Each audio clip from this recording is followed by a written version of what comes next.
Okay. All right. Let's just mess around here. So I don't know how to do an intro. Huh? This is my first time doing anything like this. First and last, probably. Yeah, hopefully.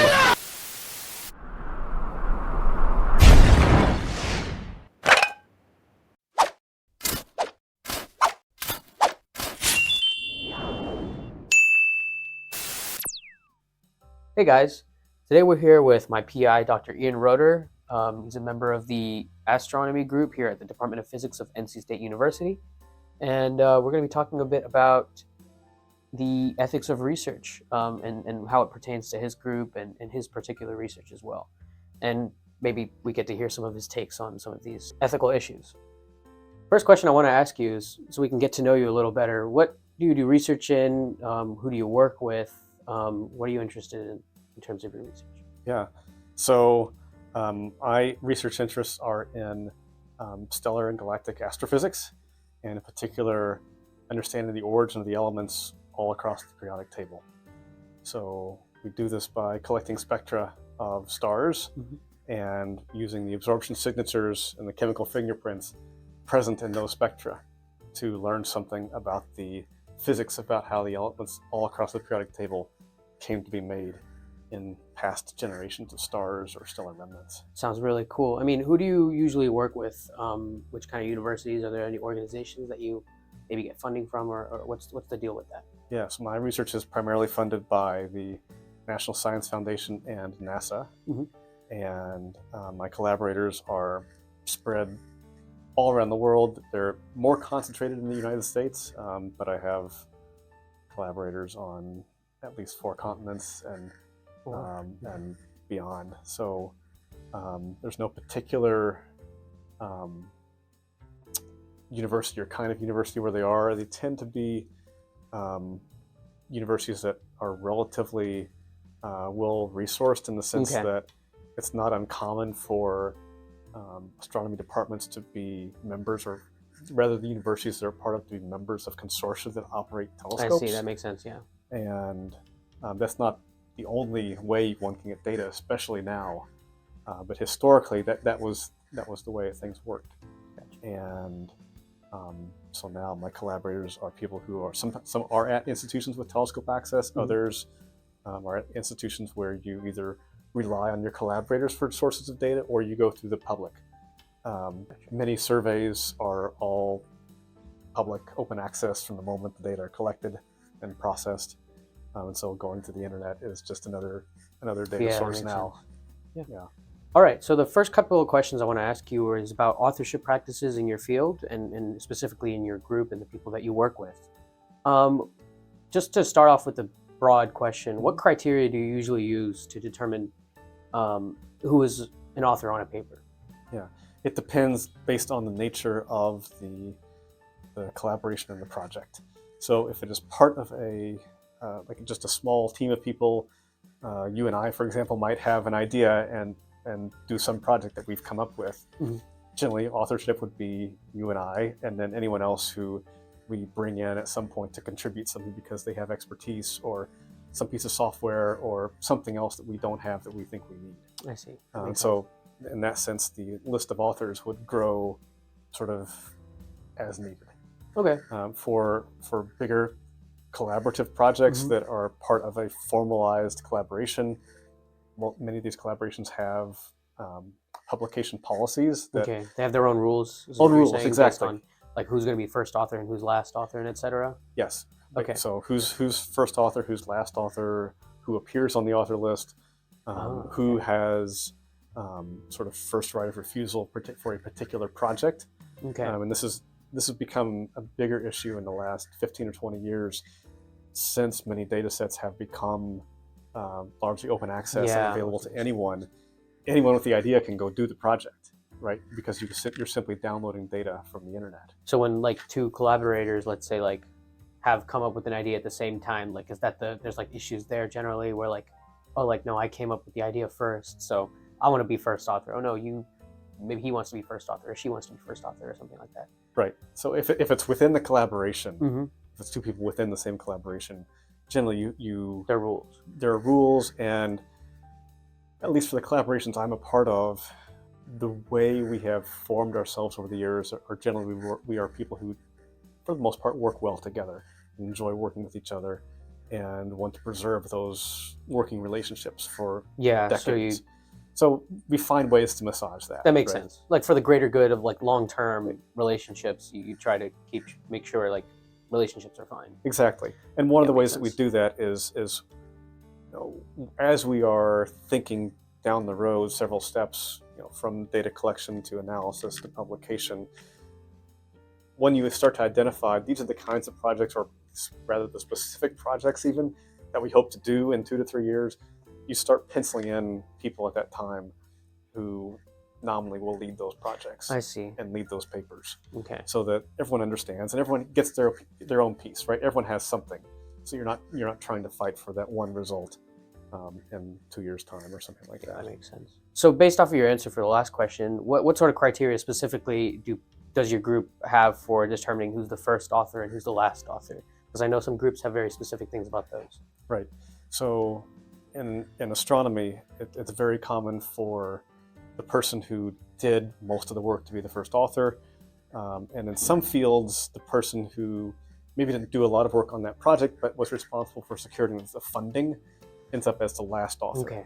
That's not the case typically in astronomy. It is mostly a list of sort of from first to last, an approximate ranking of how much work you did that contributed to that particular project. Okay. Having said that, there's usually one person who does most of the work and then a team behind that. And it's not uncommon for that team of people who have done something that have done some work that has contributed to that outcome to be listed alphabetically. Okay. Beyond the first 1 or 2 authors who did most of the work. Okay, so you like the primary authors are going to be there, and then you're saying the team behind the work generally is just listed alphabetically. Typically, and then yes. The people at the end are funding, like so secure in funding. Astro we don't have. Oh, funding. You don't do that. Okay, right. So it typically is just alphabetical, and if your last name happens to start with A or B, you end up near the front of the author list more often than not. And that's kind of unfortunate. And it is. What about the Zieglers out there? They don't get their props. Exactly. But what happens is you can start to parse the author list. You'll see the first 3 names are not listed alphabetically in any way, and then you start to see, okay, then there's 2 names with an A, and then a B, and then a D. So then it's alphabetical, so you don't really like prefer one or the other at that point in your mind. Okay, that makes sense. Right, and folks understand that being in that alphabetic piece is not a way to diminish what someone has done, and it's not a way to give courtesy authorship either. Okay. I can give some examples from a collaboration. Sure, yeah, an example would be great. So I'm in a collaboration called the R Process Alliance. We have 8 core members, and then sort of a peripheral group of students, postdocs, people who we've been affiliated with at some point in the last 10 years.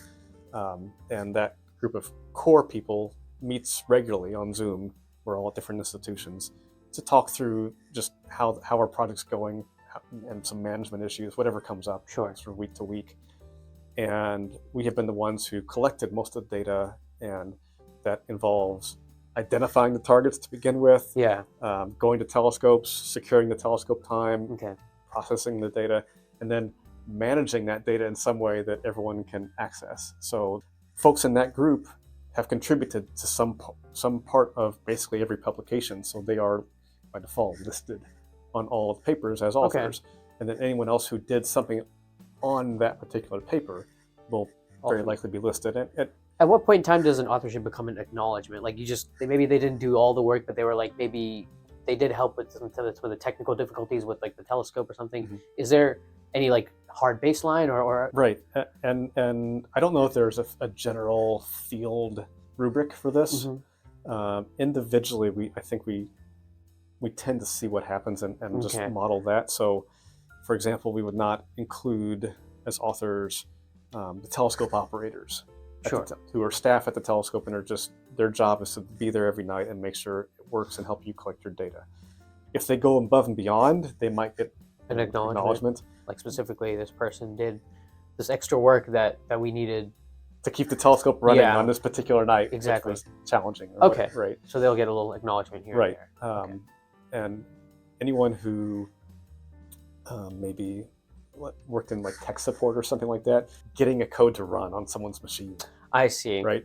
Like just the IT people. Yes, or the IT people, or just the person down the hallway who you know knows Python infinitely better than you ever will. It's like when they need, you ask them, I can't get this to run. Is this a version issue? And then they spend 15 minutes helping you do something. That might be an acknowledgement, but it's not going to be a co-authorship because it's not contributing to a particular project so much as just a general. But there has to be a significant amount of that help, or else it's just like, hey, what's wrong with my code? We just fix it and move on. Right. Makes sense. But anyone who's been involved in building the code that gets used or collecting the data, anything like that, generally merits an authorship. Gotcha. So, I mean, hearing about the fact that you guys in your collaboration don't really want to break any bridges and have any bad blood between members, I'm assuming there haven't been many relationship issues in the collaboration, but just want to make sure, like, has there been anything like that? And if so, like, what was the dispute, without naming names, of course? Yeah. I mean, there's been nothing that's been at the level of threatening to break up the collaboration. But there are always just personality conflicts, disagreements over things. And that's when you lean on those sort of personal relationships and histories together to work through those together. Okay. You try to establish a level of trust in each other that, you know, this disagreement we're having right now over this one thing is not going to create long-term lasting harm. Yeah. And the challenge is simply, you know, trying to be mature in a way that does not prevent those from harming each other, in particular looking out for junior members, right? The junior members are the folks who have the most to lose and the least power in the dynamics of the social interactions. So do they have maybe like senior members have their back, basically? Like they know what they've done and they make sure that they get their due credit?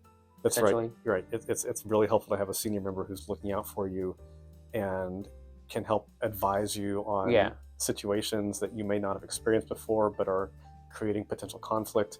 That makes sense. So you'd be my senior member then? Correct. Obviously. Yes. I would be looking out for your best interests in a collaboration like this. All right. Yes. That sounds good. I'll keep that in mind. So going back to what you were talking about, intellectual property and data, and like, you know, there's a lot of public source data, and nowadays, like, you can just get data via the internet. Is that the only way you guys have obtained data and own data? Is there a lot of just only public use data, or do you obtain your own data and then keep it for yourselves at some point in time, ever in the history of the collaboration so far? Yeah. Astronomy has a fun history here in the sense that if you go back 2 decades, almost all data was personal and private. Yeah. And now the vast majority of data is public. And so managing that tradition has been. What created that shift? What created that shift is a great question. What happened? Is just NASA decided to be nice to everyone, or? It was at some level a necessary shift because of the scale of data that was necessary to answer the next generation of questions that were being asked. So rather than going to the telescope and collecting data on 10 stars, you now needed homogeneous data of a particular kind for every star in the sky to magnitude 18, for example. Yeah. And that's more than any one person can do. And so in terms of labor or in terms of financial resources, right, the capital to build the telescope or the instrument, you need to collect that scale of data. Just the sheer size of the data and the questions that we want to answer with the data kind of merits, hey, like, maybe we just let whoever can do it, essentially. Not so much. Or is it more like we should let a couple people work together, which means this data needs to be public? Yes, and the scale of the resources needed to do the project in the first place are larger than any one person or group or institution can manage. I see. So you come together, you form consortia or surveys is mostly what we do in astronomy. And sometimes that we call proprietary period is, for example, 6 months or a year or something like that, allows the people who have invested the most time and resources and have the most to lose a chance to do what it is, get a head start, but ultimately recognizing that these data were collected with some, in part or in full, with public money. Yeah. At some level, most data goes back to federal funding in astronomy. There are some institutional or private foundation pieces, but it's mostly federally funded, so public money.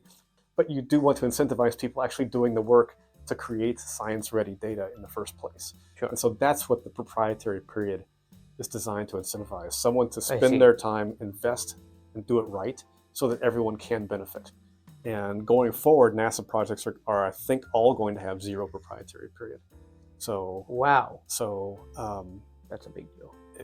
It's a shift, and it requires some level of understanding from members of the community about how do we protect the junior members who are not going to be as fast at doing this, but need these projects in a way that mid-career or senior people. Because they have the resources and the undergrads and the grad students working for them. They have armies working for them. They have experience on their side. They have developed the software in a way that the most junior people do not. And so that requires some level of cooperation ahead of time, communication where you can. Gotcha. And many of these kinds of ethical questions, a lot of them simply boil down to effective communication. Yeah, that makes sense. And when a potential conflict arises, are you talking to the right people early enough so that it doesn't become, again, the kind of conflict that can disrupt a collaboration or cause longtime collaborators to stop talking to each other? I mean, we know like cosmology and astronomy is a pretty relatively, compared to some other fields, smaller like field, right? So you definitely don't want to break ties in that. So it's also easier for communication is what I'm assuming. And in some fields like cosmology, the only real way to make progress in most of the questions is through surveys and collaborations because the scales are just so big. So you do really want to play well together. And there are some fields, not always in astronomy, but in science and in physics that have a reputation of eating their young. And those are not fields that I encourage students to go into. Can we hear what some of these fields? No. Offline. Huh? Offline. Offline. All right. He's not exposing anybody. The other thing I can sort of offer with this is if there is something that's private but not necessarily firewalled behind a collaboration policy, it's generally okay to just simply send an email or knock on someone's door and say, do you mind if I borrow this, right? You have these data that were collected for some purpose. Do you mind if I look at them for this other purpose? And in those cases, the people that you're asking also, I'm assuming, get some level of authorship, right? Because they wrote maybe the code that you're modifying, or they really like to analyze the data or cleaned up the data that you're trying to use. Correct. Right. Yes. That would generally be the understanding, and again, the best policy there is to have that conversation at the time you're making the request. That makes sense. So that everyone is on board with, okay, if this goes as planned, what happens? Who gets credit, and what does that credit look like? All right, guys. Well, that's all for today. Thank you for joining us, Dr. Roederer. My pleasure. And I hope to see you back on the channel at some point in time. Thank you for your time, and I hope you guys enjoyed. Thank you. All right, that should be it. Okay. I think that's all the questions. All right. Yeah, it looks like it. Don't forget to like and subscribe. It's free, and you can change your mind at any point in time, and it really helps me out as well.